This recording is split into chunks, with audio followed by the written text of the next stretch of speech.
Espiritualmente. El libro de los mediums. Allan Kardec. Capítulo 3. El deseo muy natural y muy loable de todo adepto, deseo que todo sería poco para alentar, es el de hacer prosélitos. Con la mira de facilitar su tarea, nos proponemos examinar aquí la marcha más segura, según nosotros, para alcanzar este objeto, a fin de ahorrarles esfuerzos inútiles. Hemos dicho que el espiritismo es toda una ciencia, toda una filosofía. Aquel que quiera reconocerla seriamente, debe, pues, como primera condición, dedicarse a un estudio serio, y persuadirse que, más que ninguna otra ciencia, no puede aprenderse jugando. Ya hemos dicho también, que el espiritismo toca todas las cuestiones que interesan a la humanidad, su campo es inmenso, y sobre todo debe considerárselo por sus consecuencias. La creencia en los espíritus forma de él sin duda la base, pero no basta para hacer un espiritista ilustrado, como la creencia en Dios no basta para hacer un teólogo. Veamos, pues, de qué manera conviene proceder en esta enseñanza para conducir con más seguridad a la convicción. No deben asustarse los adeptos por esta palabra enseñanza. La enseñanza desde la cátedra o de la tribuna no es la única, hay también la de la simple conversación.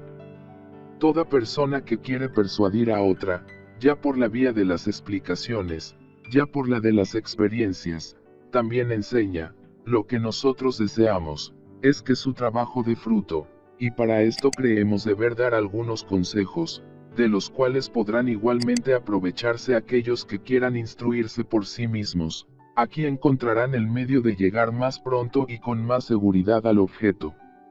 Se cree generalmente, que para convencer basta mostrar los hechos. Esto parece en efecto la marcha más lógica, y sin embargo, la experiencia enseña que no es la mejor, porque se ven muchas veces personas a quienes los hechos más patentes no convencen de ningún modo.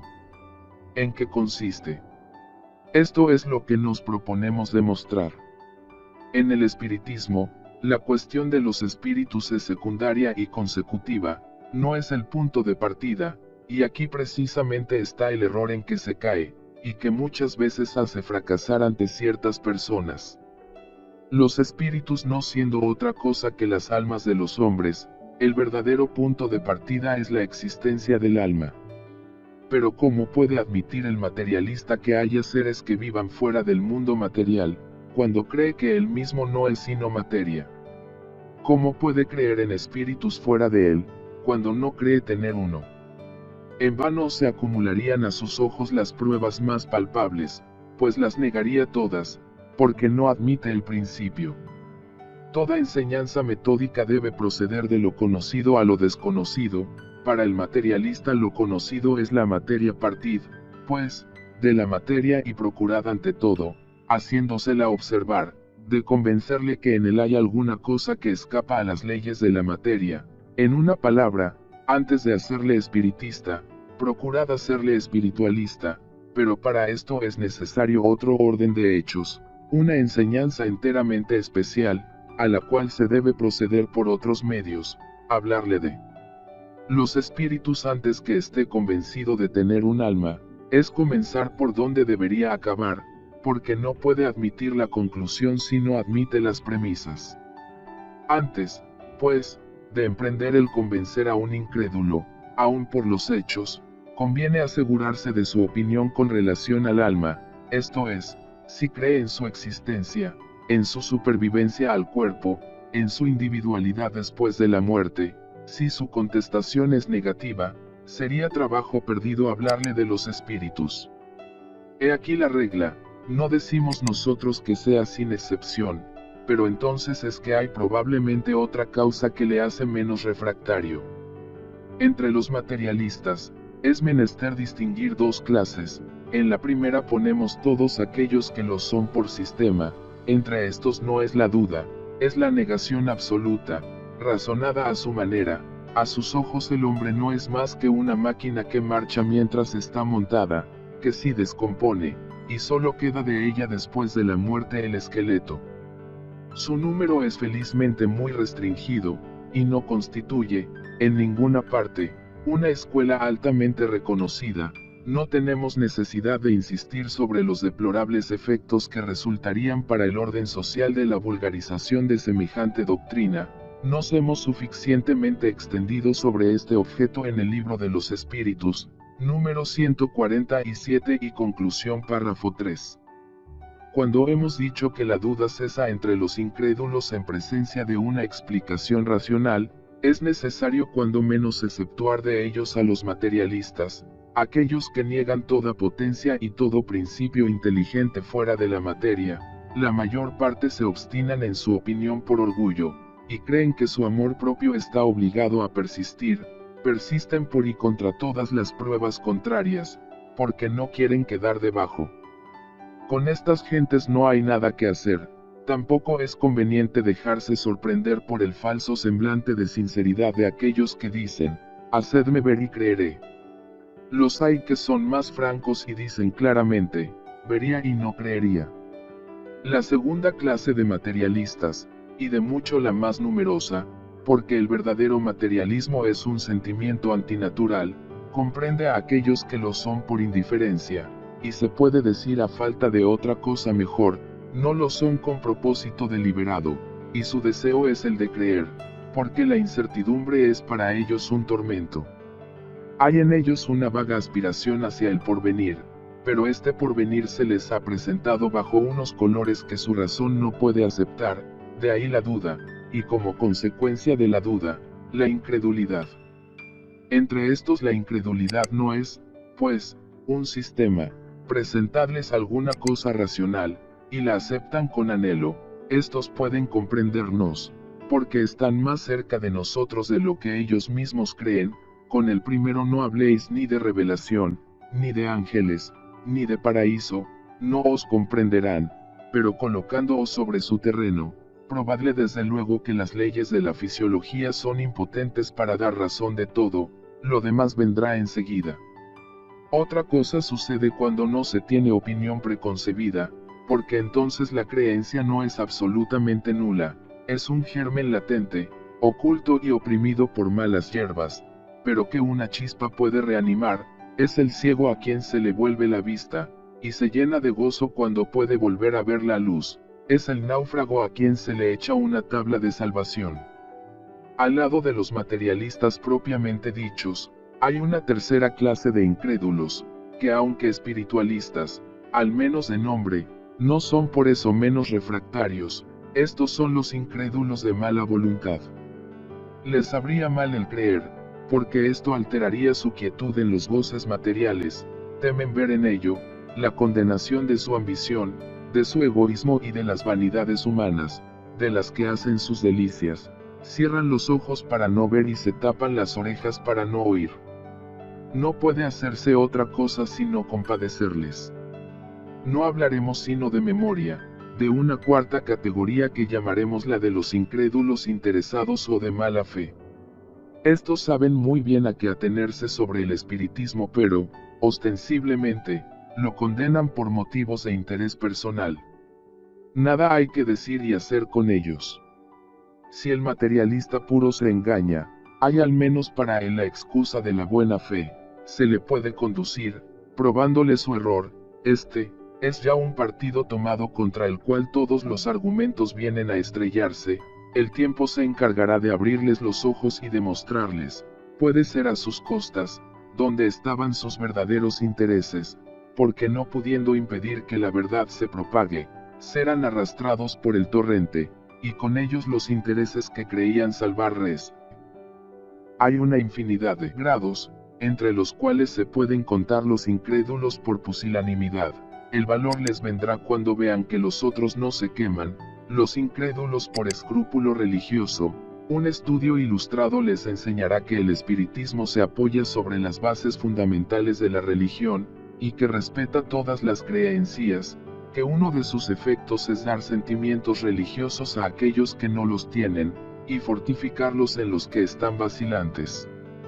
Después vienen los incrédulos por orgullo, por espíritu de contradicción, por indolencia, por ligereza, etc. No podemos omitir una categoría que llamaremos la de los incrédulos por decepciones.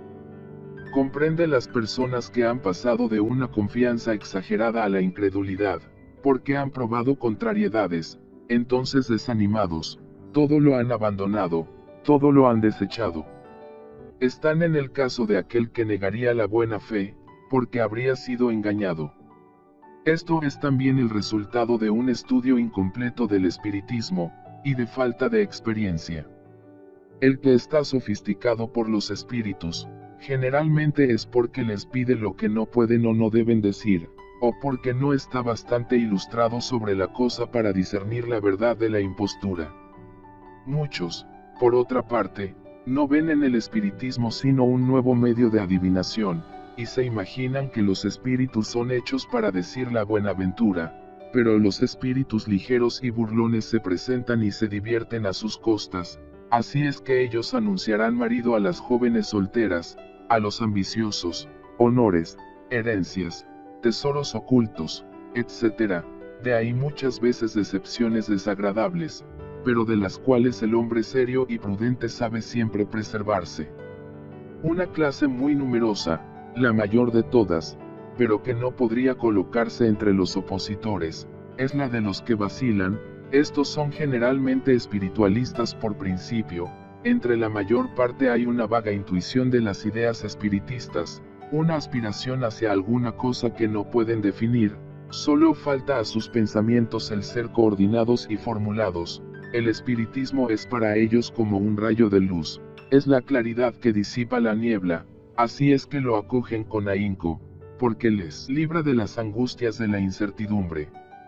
Si desde este punto echamos una ojeada sobre las diversas categorías de creyentes, encontraremos en primer lugar los espiritistas sin saberlo. Propiamente hablando, esta es una variedad o matiz de la clase precedente.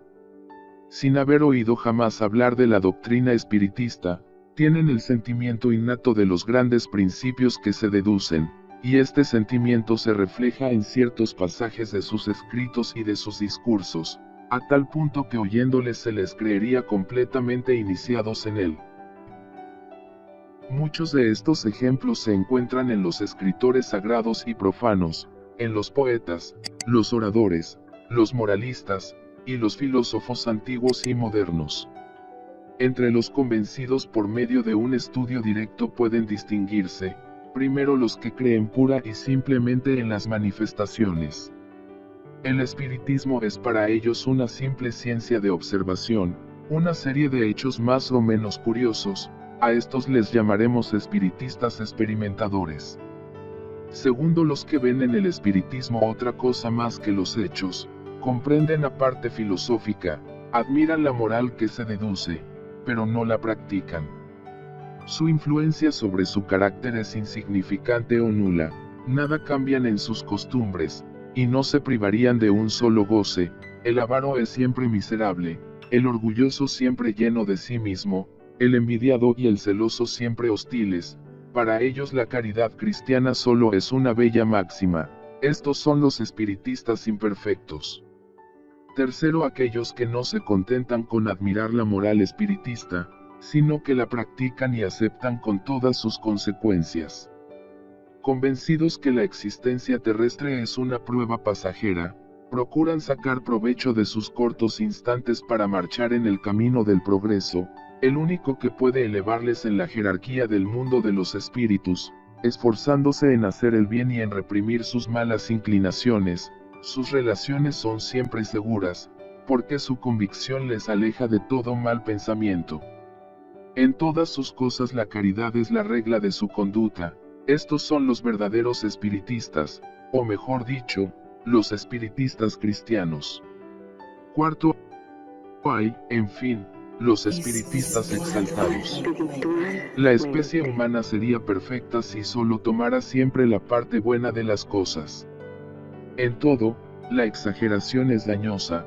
El espiritismo da una confianza demasiado ciega y a menudo pueril en las cosas del mundo invisible, y hace aceptar, muy fácilmente y sin comprobación, lo que la reflexión y el examen demostrarán lo absurdo y la imposibilidad. pero el entusiasmo no reflexiona, ofusca. Esta especie de adeptos es más dañosa que útil a la causa del espiritismo. Estos son los menos a propósito para convencer, porque se desconfía con razón de su criterio. Son, de muy buena fe, el juguete, ya de los espíritus mistificadores, ya de los hombres que procuran explotar su credulidad. Si ellos debían sufrir solos las consecuencias, el mal sería a medias. Lo peor es que dan, sin querer, armas a los incrédulos que buscan con ahínco más bien las ocasiones de divertirse que de convencerse, y no dejan de atribuir a todos el ridículo de algunos.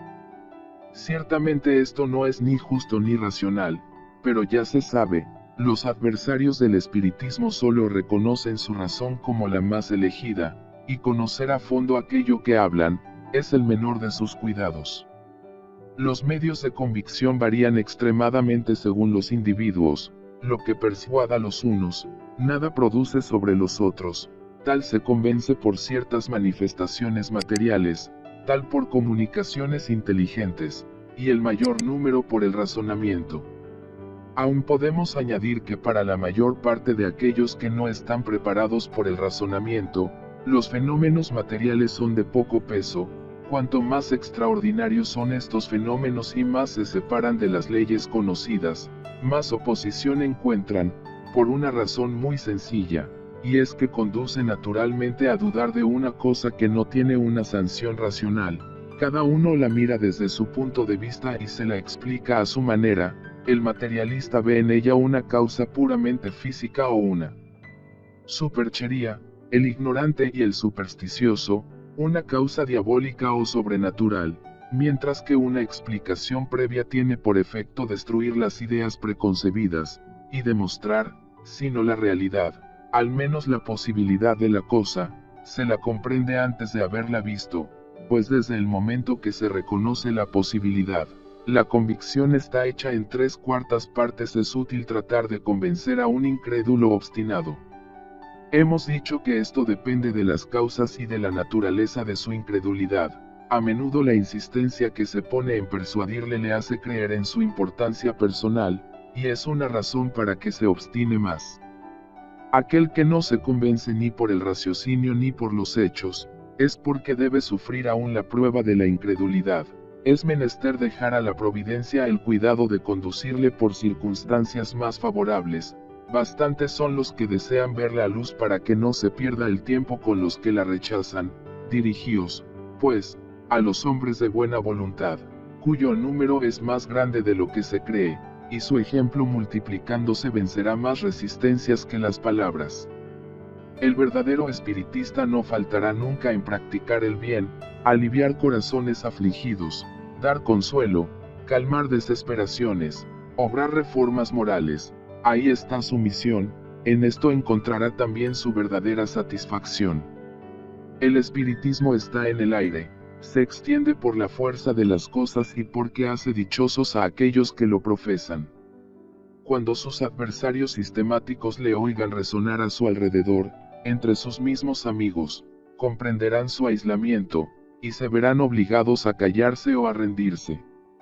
Para proceder en la enseñanza del espiritismo como se hace con las ciencias ordinarias, sería necesario pasar revista a toda la serie de fenómenos que pueden producirse, empezando por los más sencillos y llegando sucesivamente hasta los más complicados, pero esto es lo que no se puede, porque no es posible hacer un curso de espiritismo experimental, como se hace un curso de física o química.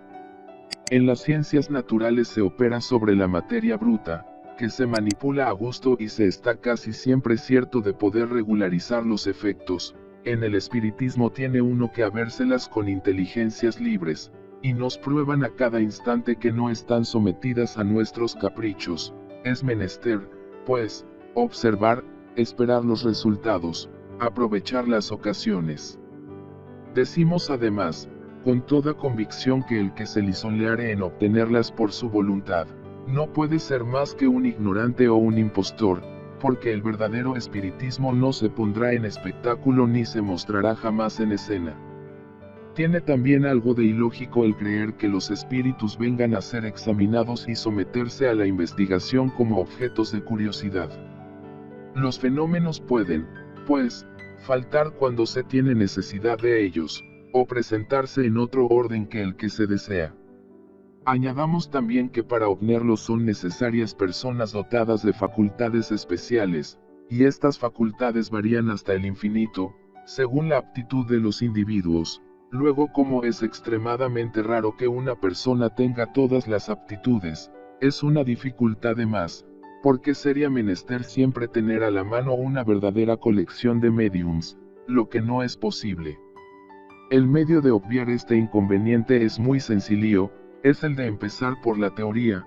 En ella se examinan todos los fenómenos, se explican y se da cuenta de ellos, se comprende la posibilidad, se conocen las condiciones en las cuales pueden producirse y los obstáculos que pueden encontrarse, cualquiera que sea entonces el orden en el cual son conducidos por las circunstancias, nada tienen que pueda sorprender. Esta marcha ofrece además otra ventaja, es la de ahorrar una porción de contrariedades al que quiere operar. Prevenido contra las dificultades, se puede poner en guardia y evitar el adquirir la experiencia a sus costas.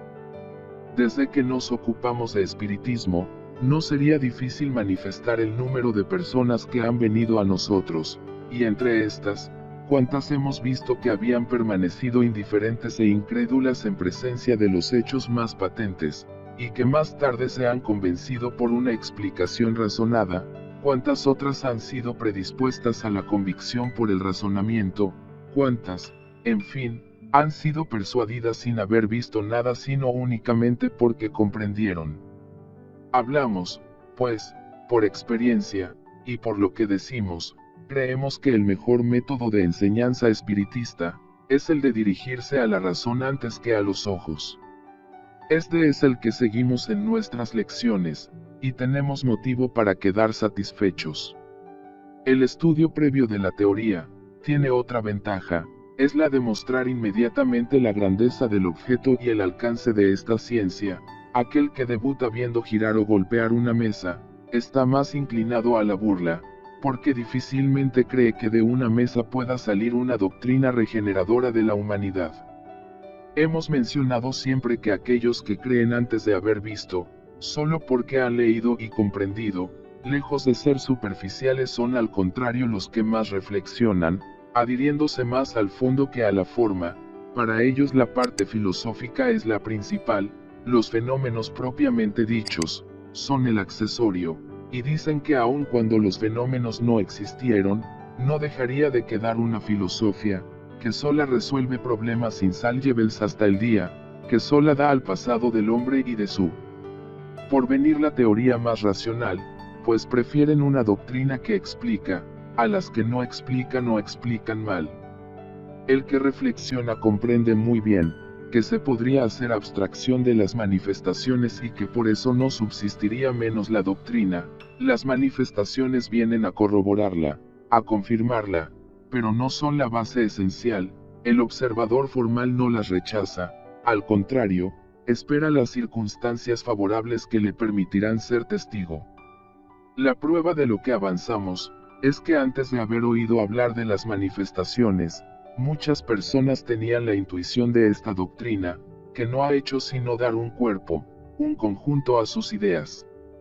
Por otra parte, no sería exacto decir que los que empiezan por la teoría, no tengan objetos prácticos de observación, por el contrario, los hay que a sus ojos deben tener mayor valor que los que puedan producir en su presencia. Estos son los hechos numerosos de las manifestaciones espontáneas, de las cuales hablaremos en los capítulos siguientes. Hay pocas personas que no tengan conocimiento de estas, al menos de oídas, muchas las han tenido ellas mismas, a las cuales solo habían prestado una mediana atención. La teoría tiene por efecto darles la explicación de esto mismo, y decimos que estos hechos son de un gran valor, cuando se apoyan sobre testimonios irrecusables, porque no se puede suponer ni preparación ni connivencia. Si los fenómenos provocados no existían, no menos subsistirían los fenómenos espontáneos, y aunque el espiritismo no tuviese otro resultado que el de darles una solución racional, esto sería ya mucho. Así es que la mayor parte de los que leen por adelantado, transportan sus recuerdos sobre estos hechos, que son para ellos una confirmación de la teoría. Se formaría un concepto equivocado sobre nuestra manera de ver, si se suponía que aconsejamos el que se desprecien los hechos. Por los hechos hemos llegado a la teoría. Es verdad que para conseguirlo nos ha sido necesario un trabajo asiduo de muchos años y millares de observaciones, mas ya que los hechos nos han servido y nos sirven todos los días, seríamos inconsecuentes con nosotros mismos si cuestionáramos su importancia, cuando sobre todo hacemos un libro destinado a hacerlos conocer. Solo queremos decir, que sin el razonamiento no bastan para determinar la convicción, que una explicación previa destruyendo las prevenciones y mostrando que no tienen nada contrario a la razón, prepara para que se acepten. Esto es tan cierto, que de 10 personas completamente novicias, que asistieran a una sesión experimental, aunque fuese de las más satisfactorias desde el punto de vista de los adeptos, 9 saldrían sin estar convencidas, y algunas más incrédulas que antes, porque los experimentos no habrán correspondido a lo que esperaban. Otra cosa será en cuanto a aquellas que podrán darse cuenta de las mismas por un conocimiento teórico anticipado. Para estas es un medio de comprobación, pues nada les sorprende, ni el mal resultado, porque saben con qué condiciones se producen los hechos, y que es preciso no pedirles sino lo que pueden dar. La inteligencia previa de los hechos, los pone, pues, en disposición de conocer todas las anomalías. Además les permite coger una porción de detalles y pormenores, a menudo muy delicados, que son para los medios de convicción, y pasan por alto al observador ignorante. Tales son los motivos que nos obligan a no admitir en nuestras sesiones experimentales, sino a las personas que poseen nociones preparatorias bastantes para comprender lo que en ellas se hace, persuadidos que las otras perderían el tiempo y nos harían perder el nuestro. A los que quieran adquirir estos conocimientos preliminares por la lectura de nuestras obras, he aquí el orden que les aconsejamos. Primero, que es el espiritismo. Este cuaderno, de 100 de páginas solamente, es una exposición sumaria de los principios de la doctrina espiritista, una ojeada general que permite abrazar el conjunto en un cuadro reducido. En pocas palabras se ve el objeto y se puede juzgar su fondo. Se encuentran en él, además, la respuesta a las principales preguntas u objeciones que están naturalmente inclinadas a hacer las personas novicias. Esta primera lectura, que pide poco tiempo, es una introducción que facilita un estudio más profundo. Segundo, el libro de los espíritus, contiene la doctrina completa dictada por los mismos espíritus con toda su filosofía y todas sus consecuencias morales. Es el destino del hombre sin el velo que le cubre, la iniciación en la naturaleza de los espíritus, y en los misterios de la vida de ultratumba. Leyéndole se comprende que el espiritismo tiene un objeto serio, y no es un pasatiempo frívolo. Tercero, el libro de los médiums, está destinado a dirigir en la práctica de las manifestaciones, por el conocimiento de los medios más propios para comunicar con los espíritus. Es una guía, ya para los médiums, ya para los que evocan, y el complemento del libro de los espíritus. Cuarto, la revista espiritista, es una colección variada de hechos, de explicaciones teóricas, y de fragmentos separados, que completan lo que se ha dicho en las dos precedentes obras y que de cierto modo es su aplicación. La lectura puede hacerse al mismo tiempo, pero será más provechosa y más inteligible, sobre todo después de la del libro de los espíritus. He ahí lo que nos concierne. Los que quieren adquirir todos los conocimientos de una ciencia, deben necesariamente leer todo lo que se ha escrito sobre la materia, o al menos las cosas principales, y no limitarse a un solo autor. Deben asimismo leer el pro y el contra, tanto las críticas como las apologías, iniciarse en los diferentes sistemas a fin de poder juzgar por comparación. Bajo este aspecto no preconizamos ni criticamos ninguna obra, no queriendo influir en nada sobre la opinión que de ellas pueda formarse, llevando nuestra piedra al edificio, nos ponemos en las filas, no nos pertenece ser juez y parte, y no tenemos la ridícula pretensión de ser los solos dispensadores de la luz. Corresponde al lector separar lo bueno de lo malo, o lo verdadero de lo falso. Es